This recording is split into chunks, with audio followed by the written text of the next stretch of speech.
Ó, funciona o negócio, hein?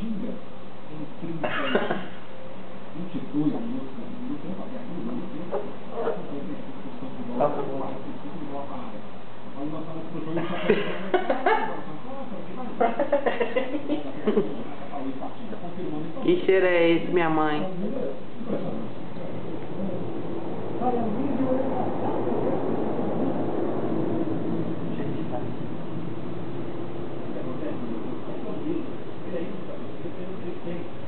Ah, nem pensar. Ó.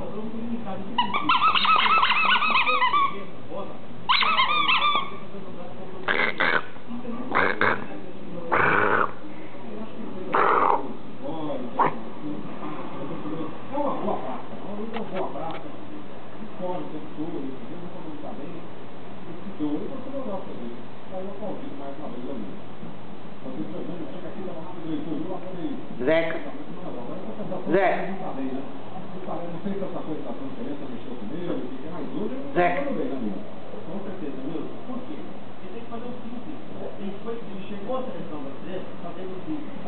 Ele chegou à condição de ídolo, a bola para que chegou no ciclo, que é bonito, com dificuldade. Ele quer tentar sempre jogar de jeito mais difícil, passa a bola curta, no pé de bola, no pé da Modex, para se ajudar, assim ele chegou ao gol. É porque ele não pode associar o cheiro com a